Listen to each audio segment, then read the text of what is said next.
Yeah, great. All right, very good. We'll get started. And this is probably the most important slide in the whole presentation. This tells you where to go find this information because, to be honest, I have more slides than time. And so let's get going. So this is about what the organizations can do. Organizations are figuring out this idea of informal learning. Going out and learning on your own is really important. Ideally, we're part of an organization that is all about learning. I think that we should be learning first, be educators second, and part of growing in our organization is all about that. And so we want to try to develop a strong learning culture within our organization, this idea of sharing information and moving on. And how can we do that? So this presentation is really sitting on 4 pillars of important information. So I'm going to walk through those various pillars with you. First of all is how to make it a positive learning environment. What can the organization do to promote this idea? The organizations themselves are looking for alternative methods within the organization to get away from those formal or to support those formal learning methods. We do in-service training, but how can we keep learning going all the time? And reasons why we need to do this is we're not agile enough as an organization to pull all this information, pull people together to give this training, that things are changing so rapidly that we have to keep things moving on. And so organizations are realizing this, and they realize that informal learning is a solution. And part of this is figuring out how to provide better immediate access to information. And right now, I think as Extension as a whole, we're not as sharing as we could be. We should be able to have easy access to information. And probably also the most important thing is you have people on a spectrum from novice learners to expert learners, and to pull them into a formal learning, you're affecting one group or another, or somewhere in between, that the novice, some of this information is well over their head. For the experts, they're bored because it's too basic for them. So trying to get folks to learn on their own is important. So one way of doing this is figuring out how to weave informal learning into just normal day-to-day operations. So starting with, at a very supervisory level, is make it part of their learning plan. Sit down and say, not only here are the things that we expect you to do, but we also expect you to be learning on a regular basis. And make it part of their plan and evaluate that plan. Carving out time during the day where you can put a sign on your door, say, learning is in progress. That you can close your door, read some chapters of a book, go sift through the internet, watch a video series, whatever it takes, but making that time available instead of requiring them to do it on their own time. Make it part of the learning organizations. But also setting aside spaces where people can gather and share ideas, because learning is really about dialogue, whether it's dialogue with the material or dialogue with other people. And part of that is leaders need to go out and recognize that learning is happening and formally recognize that. Not only are we making these plans and things are coming out of it, but you need to talk about all the learning that came about to put that into action and rewarding folks. And also part of it is making resources really easy to get to. People know where it is, how to find it, and just making life easy. Collaboration and discussion, as I mentioned, are key components of this positive learning environment. There are some organizations that frown when people get up away from their desk and are talking to someone else. Matter of fact, I know some people in my organization that grumble when I go out and start talking to people because you're interrupting their work. And it's like, but we're learning. We're trying to go out and do things. Create opportunities for people to get get together. Whether it's at a conference, whether it's in, in-service training, not only just pushing a lot of information to people, but letting them sift through this material and making sense of it, and having those discussions among themselves on how they're going to put that into action. But we cannot formalize it. If we require something, there's a huge difference between wanting to do something and having to do something. Anytime someone says, you have to do this, you're always immediately trying to figure out how to push back, right? You just have to let it grow organically. The other huge pillar in this is really about the supervisors and managers and leaders of an organization and how their impact is. Starting at the very top, if the top bosses, the directors and the deans and college president on down, don't have buy-in into the process, are not supporting it, it's not going to happen. You can have all these wonderful initiatives, but if you don't have top-level support, you're pretty much done. Part of that is that not only should the leaders go up and nod their head up and down, hey, that's a great idea, but they also have to do the walk, right? They have to go out, and if we're asking people to share information, go out and blog and support a wiki, they have to be out there doing that also. Their role has to change as far as leaders go. They need to start becoming coaches and mentors. They need to start talking with people individually and finding out what their motivations are, and they know the direction of the organization and how to weave those two together to make it work. And once again, the organization and leaders have to do the walk. They need to get up there and every once in a while give a presentation, do some training in front of the organization to show that they're actually supporting this. Lots of different ways that organizations and supervisors can support this. First is money. If you can go out there and support it with money, offering tuition assistance is one example. Someone says, hey, I need these resources, these books I want to get. Being able to have an account that you can go out and buy those resources that they can improve what they're doing.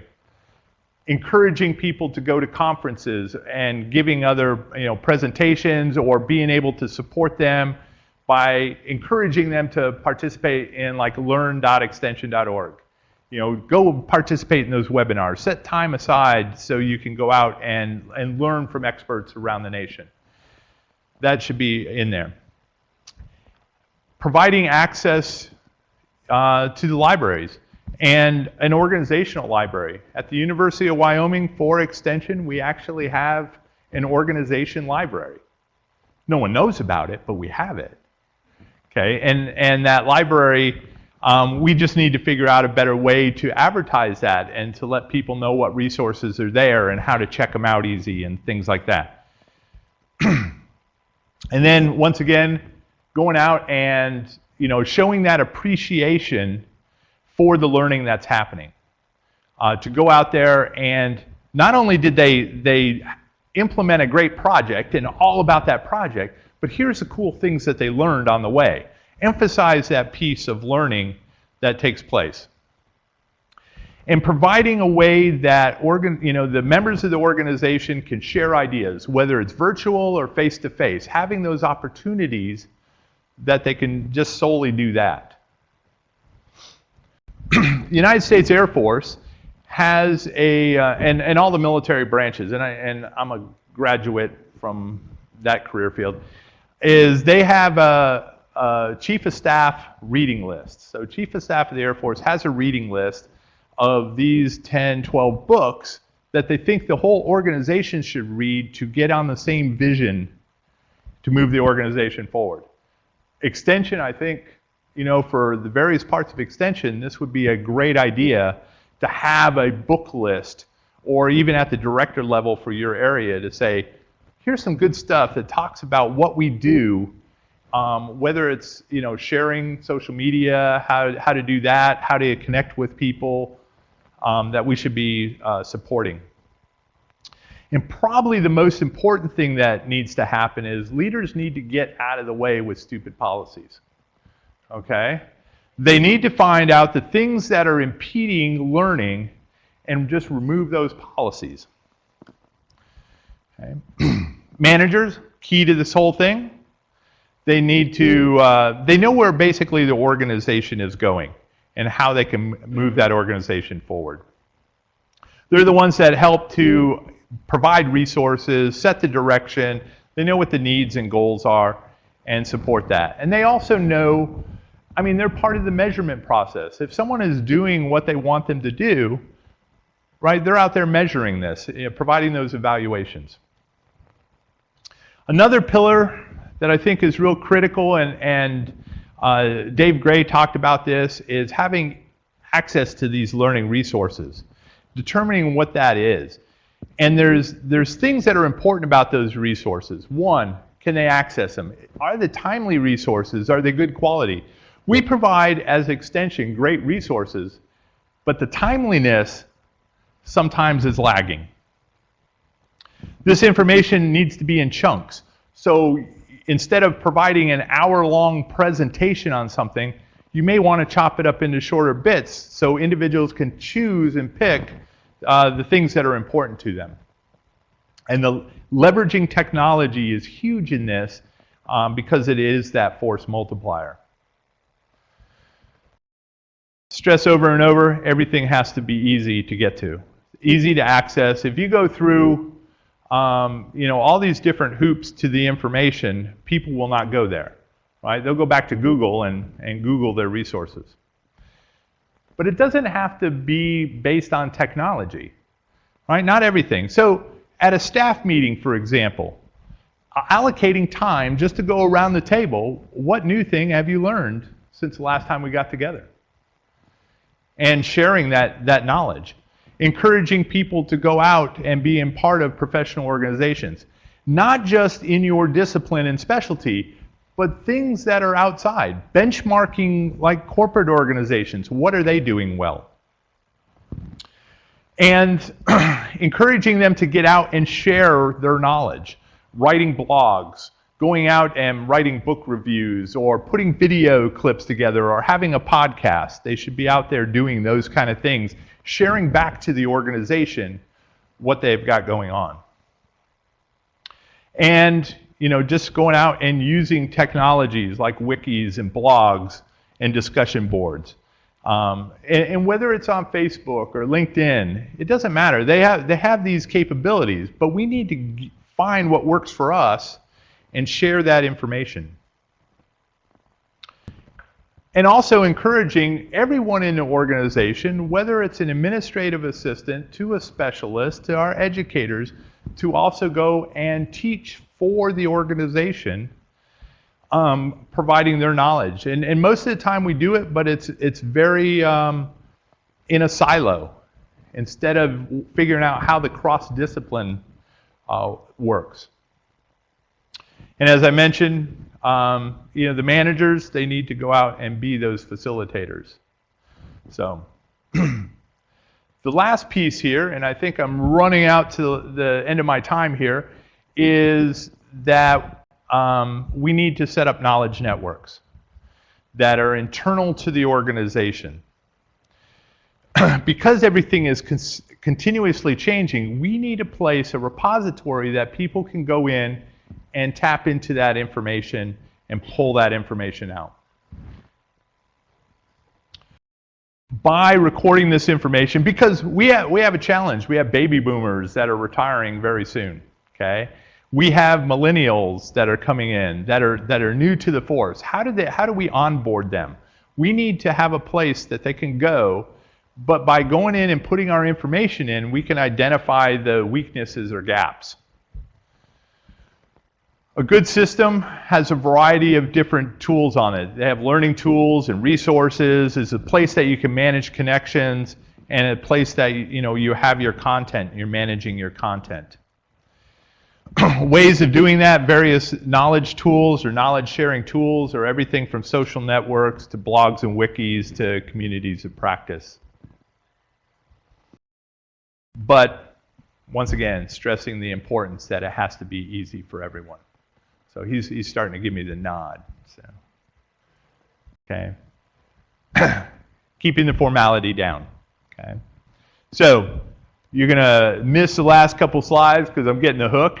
But the slides are available. I told you the most important slide was that last one. So we'll zap to that. Whoops. Okay. So most important slide. You can get the last few slides on that. Slideshare.net/Skrabut. Go find my presentation and yeah.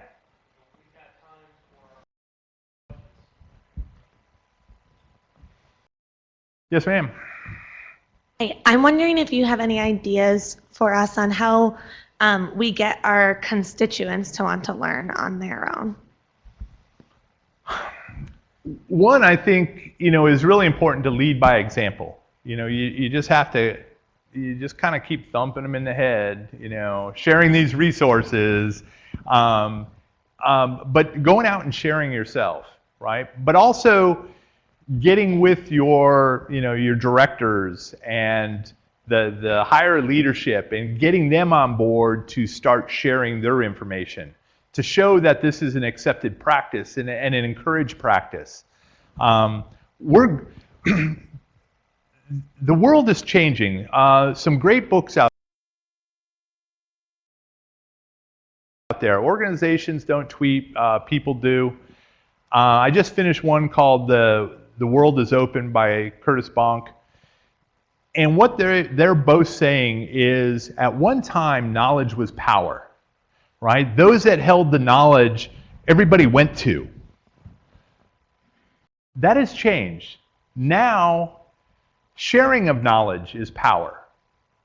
Some of these great speakers that we have invited to this conference have been invited strictly because of all the things that they have shared.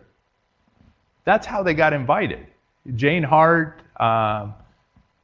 Dave Gray, these guys, they're known commodities because of what they've shared with our community. So if people want to have an impact on the organization, we need to share.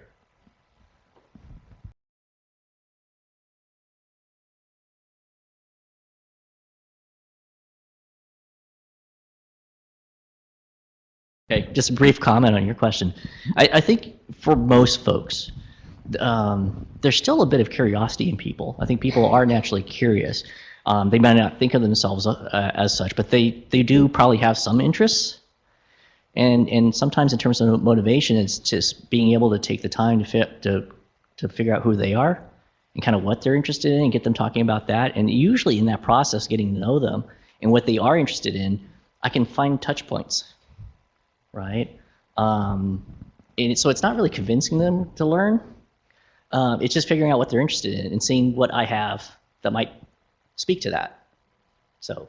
And I think another point is when you talk to somebody about what they've learned, and you ask them that question, so what have you learned in the past year? Well, nothing. I didn't take any classes or anything. Right? They tie it right back to the formal education process. But in reality, they figured out how to grow tomatoes in Wyoming, or their computer died and they got on YouTube and they figured out how to get it back up. So they're learning all the time. They just they haven't separated that from school. And for some folks, school is one of those touchy issues. They had bad experience or whatever. Some haven't. I haven't. I keep trying to figure out how to do more classes. So, but getting past that is like, no. We're not talking school. We're talking learning. Education, learning, they're actually different. So, one's a system.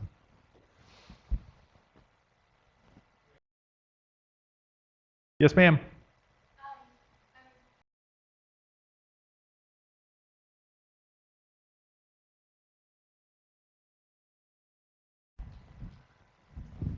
I'm interested to hear your thoughts on the next generation of kids. I know my daughter's age and younger, so about 10 years and younger, they tend to not necessarily come to someone and ask a question to learn, but they will look it up themselves. So, you know, like even using voiceover to ask a question into Google, they already know to do that, and that's immediately what they go to. So what are your thoughts on how we address that? One, we need to share our information so it's part of that stream that they're tapping into. But I would say honestly, for the greatest majority of folks in this room, you will go to Google before you go to an expert first anyways. So they're already modeling what we're doing. What I see is a danger for extension is we have so many controls on our information, we hoard our information instead of really sharing it, that they're not finding our information. So if you do a search, if we're not in the top 10, that's really our fault. We're not going in and talking about our information, we're not going in. But as far as learning goes, you know,